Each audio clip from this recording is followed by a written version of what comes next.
Welcome everyone, welcome to physics का channel. और आज हम इसमें स्टार्ट करने जा रहे हैं एक PYQ फिजिक्स क्लास 12th की एक नई सीरीज। इस सीरीज में सबसे पहला क्वेश्चन पेपर हमने लिया है 2024 का क्वेश्चन पेपर कोड 5511। ये पेपर 3 वीडियोस में कवर करेंगे, फिर 2023 का पेपर 3 वीडियोस में कवर करेंगे। ऐसे ही हम प्रीवियस ईयर के क्वेश्चन पेपर सीक्वेंस में डिस्कस करते जाएंगे। हर पेपर 3 वीडियोस में कवर होगा। ओके, इस पेपर का लिंक मैं आपको डिस्क्रिप्शन में दे दूंगा, वो आप लोग डाउनलोड करके प्रिंटेड फॉर्म में अपने साथ रखें। और आप लोगों का ज़्यादा वक्त ना लेते हुए चलिए आगे बढ़ते हैं क्वेश्चन पेपर की तरफ।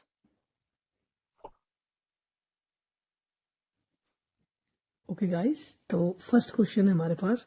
अ thin plastic rod is bent into a circular ring of radius capital R. एक प्लास्टिक की रॉड थी हमारे पास और इस प्लास्टिक की रॉड को बेंड करके एक सर्कल बना दिया गया, जिस सर्कल की रेडियस हमको बोला आर है। ठीक है, इट इज यूनिफॉर्मली चार्ज्ड। तो ये जो रॉड थी ना, वो यूनिफॉर्मली चार्ज्ड थी। तो ऑब्वियस सी बात है, जो सर्कल बनाया है इससे वो भी यूनिफॉर्मली चार्ज्ड होगा। Having charge density lambda. ठीक है, magnitude of field at its centre. तो भाई यहाँ पर सिमेट्रिकल चार्ज डिस्ट्रीब्यूशन है और ओ पर इलेक्ट्रिक फील्ड निकालना है, तो आंसर विल बी 0। जब भी चार्ज किसी पॉइंट के अबाउट सिमेट्रिकली डिस्ट्रीब्यूटेड होगा तो उस पॉइंट पर इलेक्ट्रिक फील्ड की वैल्यू 0 बनेगी। तो option B is the correct option. Now second question. 10 capacitors each of capacity 1 microfarad are connected in parallel। तो 10 कैपेसिटर ऐसे पैरेलल में जुड़े हैं। टोटल ऐसे कितने हैं? 10। ठीक है, ऑफ सोर्स 100 वोल्ट। और ये सब के सब जो है, ये जो 10 के 10 है, ये सब के सब ये किससे जुड़े हैं? एक सोर्स से जिसकी वोल्टेज है 100 volt. Total energy stored in the system. किसी एक कैपेसिटर की नहीं, पूरे सिस्टम की एनर्जी पूछ रहा है। तो याद रखें, पैरेलल में वोल्टेज सेम, सीरीज में करंट सेम। तो इन पैरेलल इस पॉइंट को आप लिख लें, वोल्टेज या फिर potential difference. Potential difference is same. Parallel में पोटेंशियल डिफरेंस या कोई वोल्टेज सेम होती है। तो 100 वोल्ट का सेल जुड़ा है पैरेलल में, तो हर कैपेसिटर की वोल्टेज कितनी हो गई? 100 100 100 100। और हर एक कैपेसिटर की वैल्यू कितनी होगी? 1 1 1।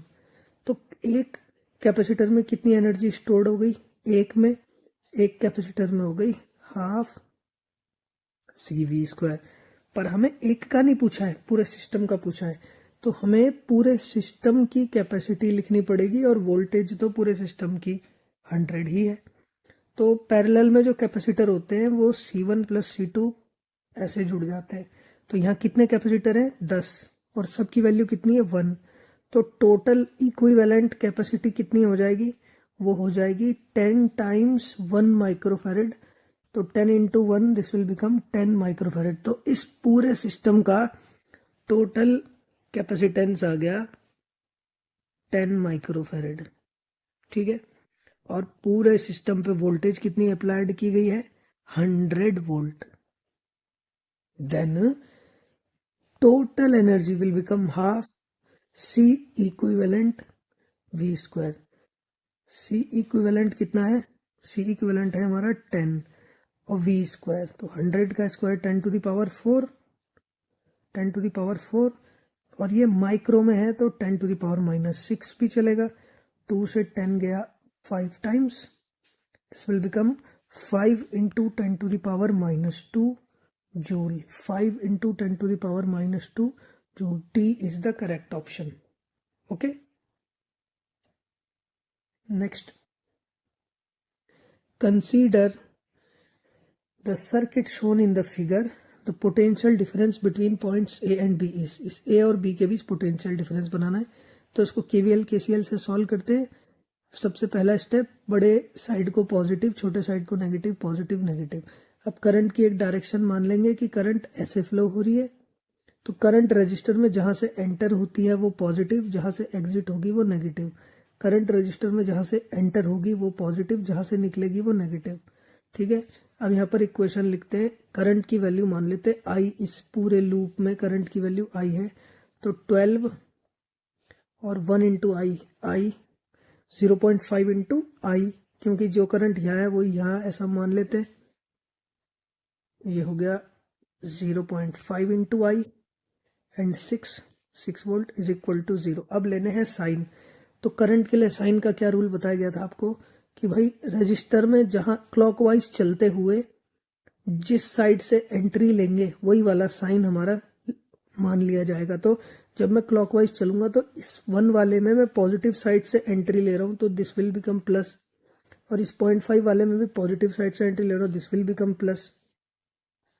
सेल के लिए आपने यहां से माइनस वाले साइड से अब क्या करना है, सेल के लिए रूल, सेल के अंदर प्लस से माइनस चलना है। अगर आप क्लॉकवाइज चले तो पॉजिटिव, एंटी क्लॉकवाइज चले तो नेगेटिव। तो भाई मैं पॉजिटिव चला, एंटी क्लॉकवाइज चला, तो हाँ सॉरी क्लॉकवाइज चला, ऐसे चला सेल के अंदर प्लस से माइनस, फिर ऐसे ऐसे, फिर प्लस से माइनस, फिर ऐसे ऐसे। तो ये कौन सा ऑर्डर हो गया, क्लॉकवाइज, तो दिस विल प्लस। एंड ये इस वाले सेल के लिए जब वोल्टेज लिखेंगे तो ऐसे चला इधर को, फिर ऐसे घूम के इधर, ऐसे चला इधर को, तो ये एंटी क्लॉकवाइज हो रहा है, ऐसे एंटी क्लॉकवाइज हो रहा है। तो दिस विल बिकम माइनस, तो 12 minus 6 will become 6 plus 1.5 I is equal to 0।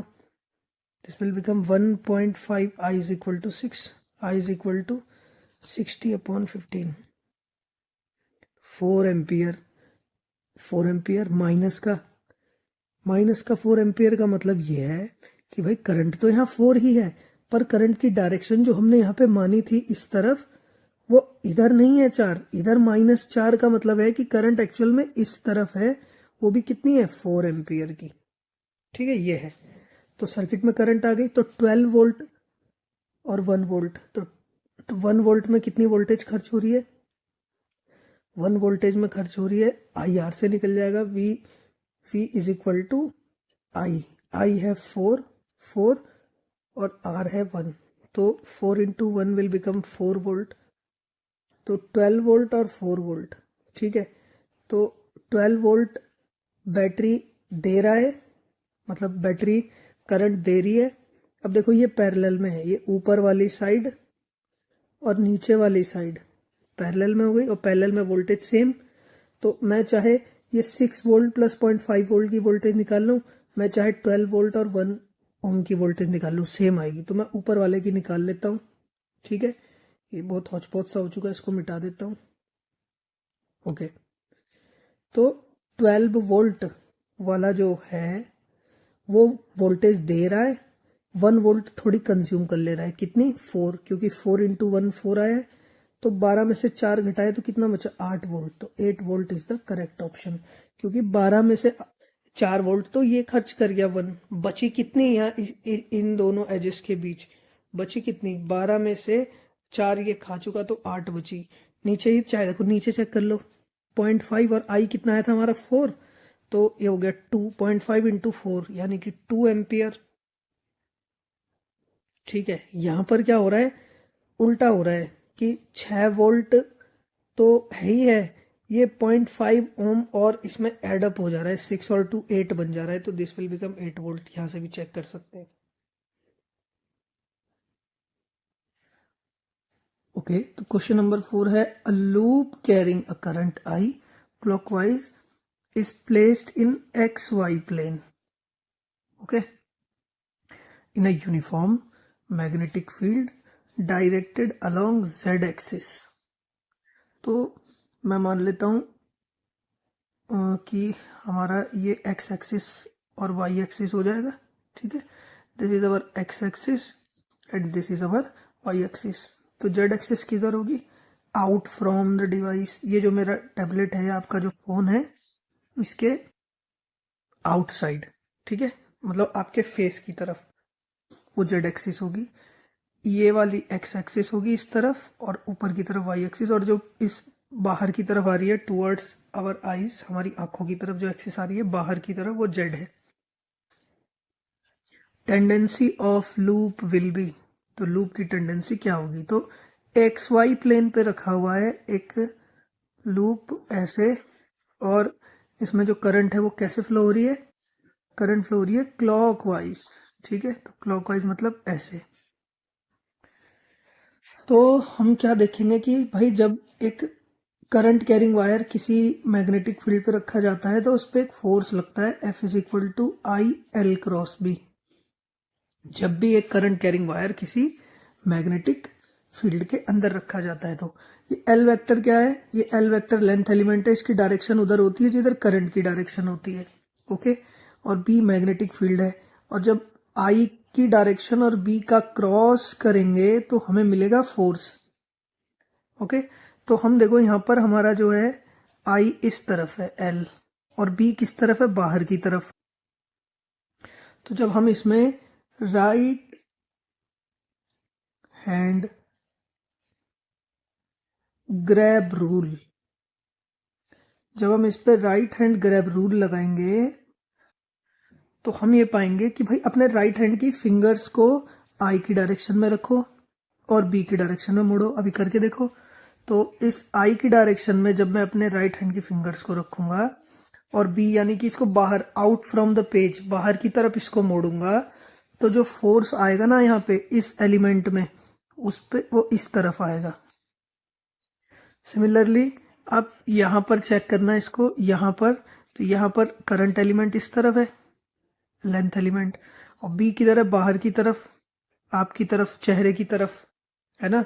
तो इधर आई क्रॉस बी करेंगे तो आप ये पाएंगे कि एफ इस तरफ है।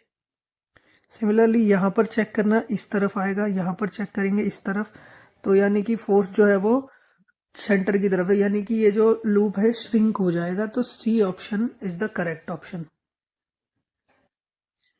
ओके।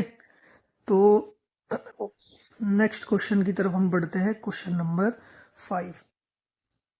क्या लिखा गया है कि भाई, एक मिनट, इसकी स्ट्रोक विड्थ थोड़ा कम, okay. A 10 centimetre long wire lies along Y axis, जो वायर है वो कौन सी एक्सिस पे, वाई है, तो फिर से मैं वही एक्स वाई जेड एक्सिस बना देता हूँ। This is our X axis, this is our Y axis, और आउट फ्रॉम द पेज, बाहर की तरफ जो आ रहा है हमारे चेहरे की तरफ, वो जेड एक्सिस है, ठीक है। लूप जो है वो कौन सी डायरेक्शन में रखा हुआ है, 10 सेंटीमीटर लॉन्ग वाई एक्सिस पे, तो ये एक, ये रहा, ठीक है, ये रहा 10 सेंटीमीटर लेंथ है इसकी, वाई एक्सिस पे है। It carries 1 ampere current in positive Y direction, मतलब इसमें ऐसे करंट फ्लो हो रही है 1 एम्पियर की, ठीक है, 1 एम्पियर की। तो जी यहाँ पर जो लेंथ एलिमेंट आएगा एल, मैंने बोला लेंथ एलिमेंट उधर होता है जिधर करंट की डायरेक्शन हो, तो लेंथ एलिमेंट आएगा 10 सेंटीमीटर, मतलब इस वायर की लंबाई होगी 10, ठीक है, और किस एलिमेंट की डायरेक्शन क्या होगी, तो जे कैप, क्योंकि करंट किस डायरेक्शन में है, जे कैप, तो जो डायरेक्शन करंट की वही डायरेक्शन एल की, और मैग्नेटिक फील्ड दे रखा है इतना, exist in the region, force on the wire, मैंने बताया क्या होता है, एल क्रॉस बी। तो ये क्वेश्चन आपको देखो क्या है, आई सीधा सीधा दे रखा है 1, तो 1, एल वेक्टर कितना आ गया, ये रहा, ठीक है। तो इसको सेंटीमीटर को मीटर में बदल लेंगे तो you will get 0.1 metre, J cap 100 से डिवाइड कर लेंगे इसको, ओके। तो आई मेरा आ गया 1, एल वेक्टर आ गया मेरा 0.1 जे कैप, क्रॉस बी कितना दिया है 5 माइनस 8, अब मिली में, टेस्ला में है ना ये, मिली में, ओ एक सेकेंड, और ये 5 जो है, ये 5 जे कैप माइनस 8 के कैप, और मिली टेस्ला में तो मिली न्यूटन में फोर्स आ जाएगा, ठीक है। अब यहाँ पर देखेंगे जे क्रॉस जे 0, जे क्रॉस के आई, तो ये माइनस का साइन आगे आ जाएगा।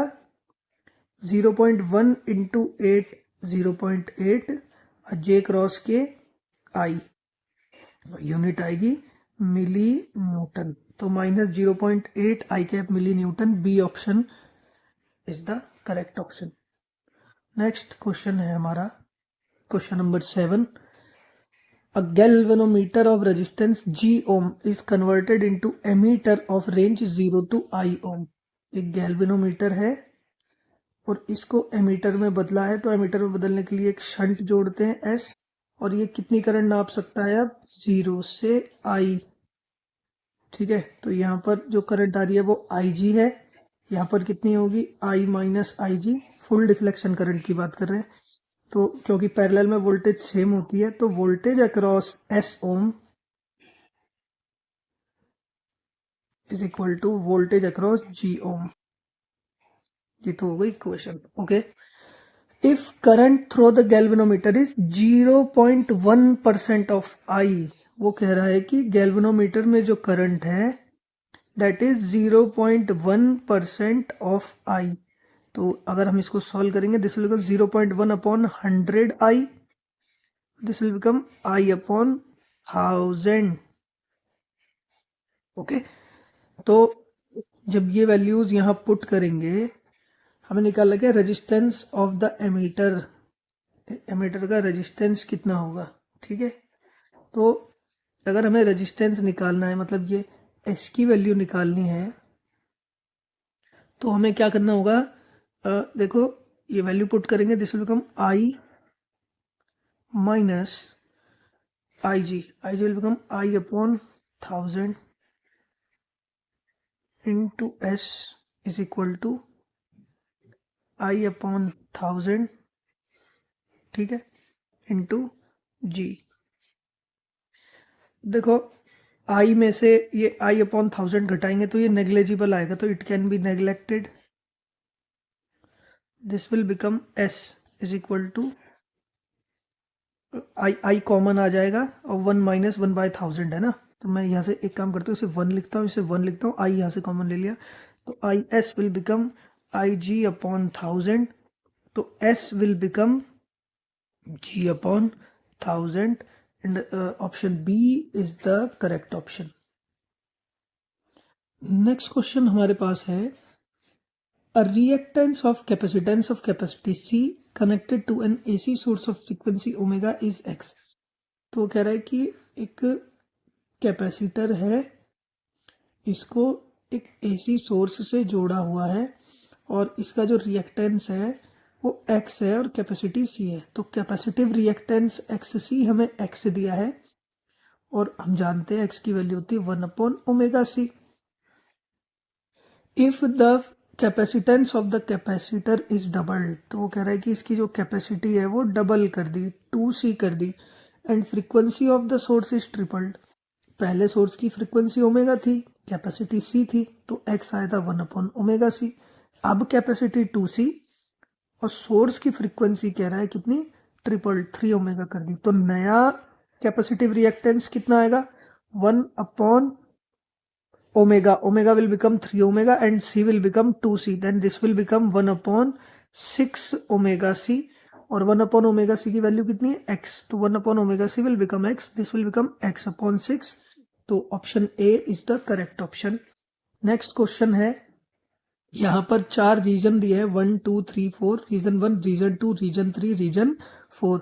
Electric field are described as this, यहाँ इलेक्ट्रिक फील्ड दे रखा है, displacement current will exist in, तो डिस्प्लेसमेंट करंट किसकी वजह से बनती है, वो बनती है टाइम वेरिंग इलेक्ट्रिक फील्ड की वजह से। डिस्प्लेसमेंट करंट बनती है टाइम वेरिंग इलेक्ट्रिक फील्ड की वजह से, जो कैपेसिटर की प्लेट्स के बीच इलेक्ट्रिक फील्ड जब टाइम के साथ वेरी करता है, तो भाई सिर्फ ऑप्शन फर्स्ट ही ऐसा है जिसमें इलेक्ट्रिक फील्ड टाइम के साथ वेरी कर रहा है, वरना यहाँ पर भी टाइम के रिस्पेक्ट में कांस्टेंट है, यहाँ पर भी टाइम के रिस्पेक्ट में फिक्स है, यहाँ पर भी टाइम के रिस्पेक्ट में फिक्स। सिर्फ यही एक ऑप्शन ऐसा है जिसमें इलेक्ट्रिक फील्ड टाइम के साथ वेरी हो रहा है, यानी कि यहीं पर डिस्प्लेसमेंट करंट बनेगी, तो ऑप्शन रीजन 1 में ही डिस्प्लेसमेंट करंट एग्जिस्ट होगी, Option first is the correct option. Next question. Transition of electron that gives rise to formation of second spectral line of Balmer series. तो second spectral line n is equal to 1, n is equal to 2, n is equal to 3, n is equal to 4 and n is equal to infinity. तो बामर series की first line कब मिलती है? जब transition आता है 3 से 2 में, तो ये फर्स्ट लाइन मिलेगी बामर की. सेकंड लाइन बामर की कब मिलेगी? जब 4 से 2 में आएगा. तो 4 से 2 में आएगा, इनिशियली 4 में इलेक्ट्रॉन होगा, मतलब इनिशियल नंबर 4 होगा और फाइनली वो जंप कर जाएगा किसमें? 2 में. तो बामर मिलेगी. तो C option is the correct option. Next question we have, germanium is doped with arsenic due to doping. तो याद रखिए, जब भी जर्मेनियम में आर्सेनिक मिलाया जाएगा तो ये एन टाइप सेमीकंडक्टर बनता है. एन टाइप क्योंकि अपने साथ 5 इलेक्ट्रॉन लेके आता है. इसके 4 इलेक्ट्रॉन 4 जर्मेनियम के साथ बॉन्डिंग कर लेते हैं, 1 इलेक्ट्रॉन रह जाता है, 1 इलेक्ट्रॉन एक्स्ट्रा आ जाता है यहाँ पे, यानी कि ये जो है यहाँ पर एन टाइप बन जाएगा. यानी कि यहाँ पर कंडक्शन इलेक्ट्रॉन्स इंक्रीज हो जाएंगे. तो the number of conduction electrons increases. Option B is the correct option. 2 beams, next question number 11. 2 beams A and B whose photon energy are 3.3 eV and 11.3 eV. दो अलग अलग बीम है, एक beam A है, एक बीम B है. Beam A में photon की एनर्जी यानी कि hν है 3.3 eV, जबकि बीम B में फोटोन की एनर्जी है 11.3 eV. Illuminate a metallic surface work function this. मतलब दोनों ही एलिमेंट के लिए जो मेटल है वो सेम है, तो यानी कि work function 2.3 eV, work function is equal to 2.3 eV same रहेगा. Ratio of maximum speed of electrons.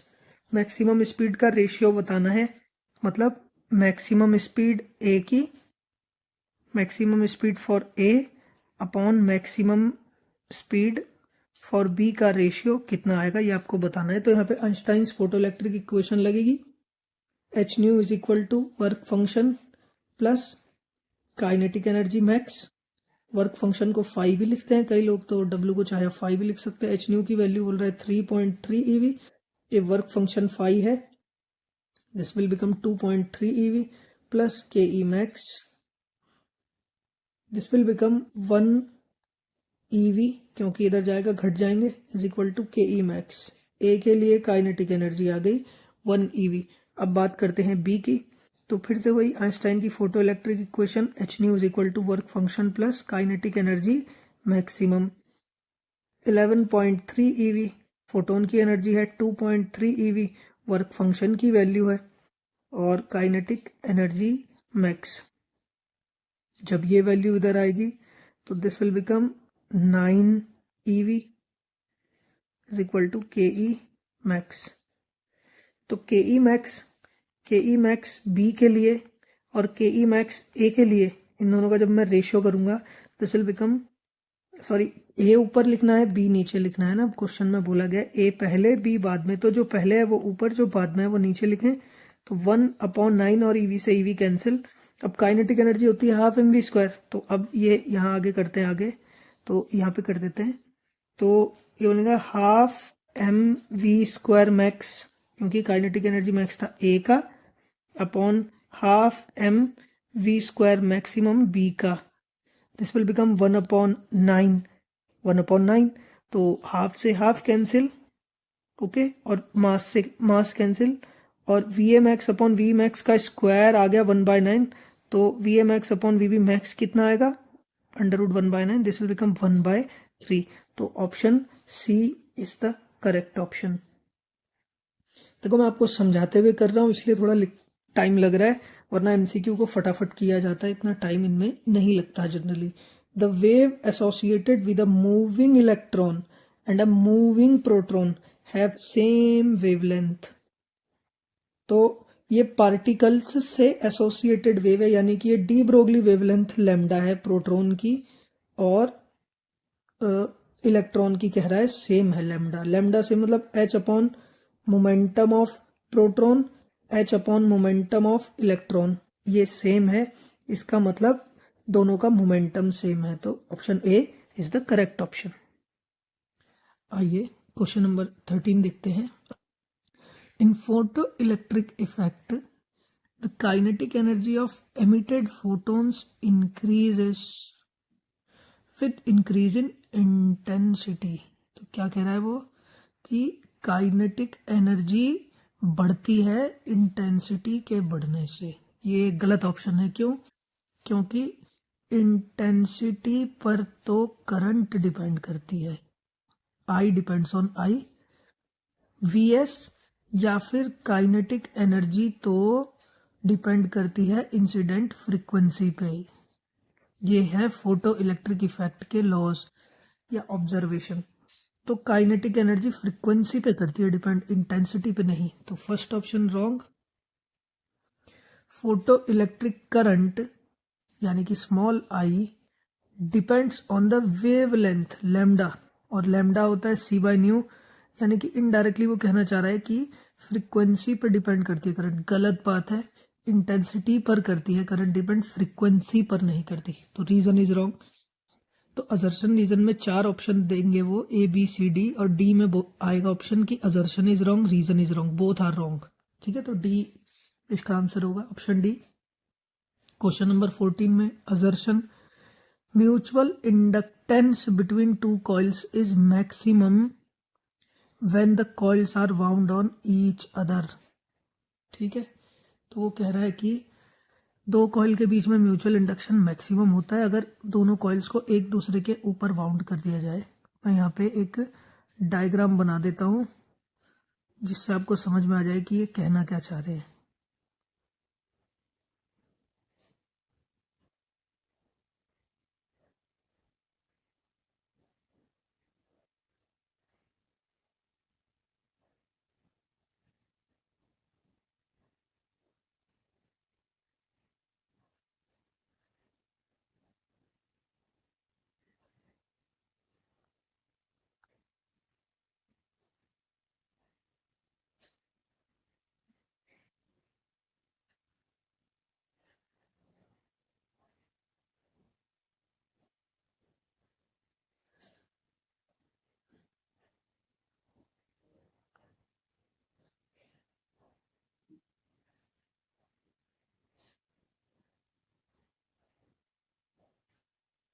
तो ये कहना चाह रहा है वो, यहाँ पे हमारे पास दो कॉइल है 1 और 2, और दोनों को एक दूसरे के ऊपर वाउंड कर दिया गया है। तो 1 में जो करंट फ्लो होगी और उसकी वजह से करंट में चेंज करने से जो फ्लक्स क्रिएट होगा, वो पूरा का पूरा फ्लक्स सेकंड से ट्रांसफर हो जाएगा। क्योंकि पूरा फ्लक्स ट्रांसफर हो गया है, इसलिए म्यूचुअल इंडक्शन भी लार्जर होगा, ज्यादा होगा।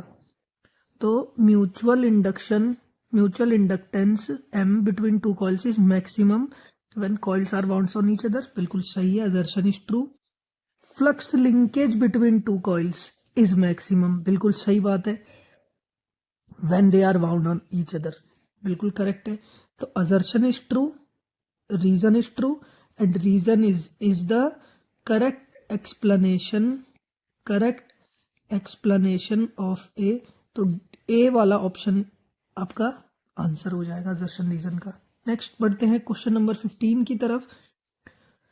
2 लॉन्ग पैरेलल वायर्स, भाई हमारे पास 2 पैरेलल वायर्स हैं, नंबर 1 एंड नंबर 2।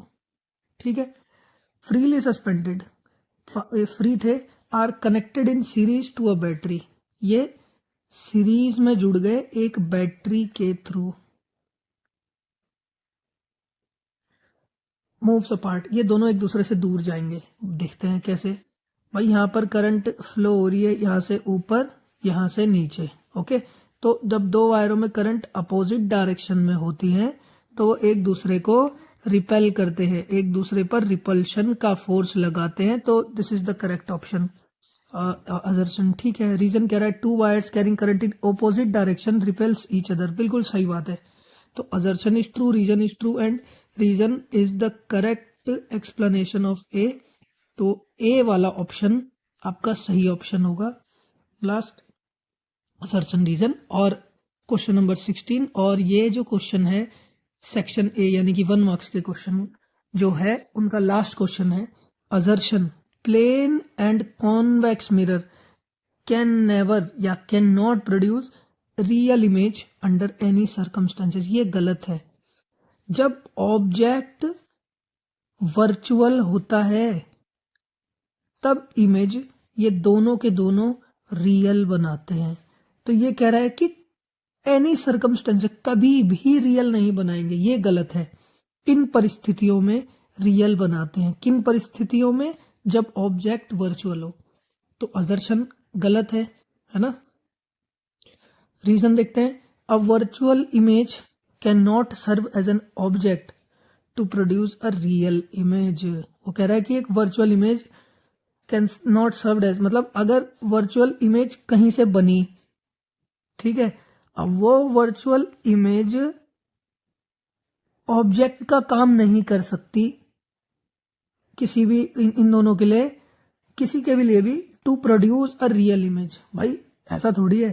अगर वर्चुअल इमेज है किसी से बनी और ये किसी दूसरे लेंस या मिरर के लिए, ठीक है, किसी दूसरे लेंस या मिरर के लिए, जैसे यही वाला है प्लेन और कॉन्वेक्स वाला है जो हमारा है ना, तो इनके लिए जब ऑब्जेक्ट हमारा ये जो है हमारा प्लेन मिरर और कॉन्वेक्स मिरर, इनके लिए जब ऑब्जेक्ट इमेजिनरी होता है तो इमेज रियल बनती है।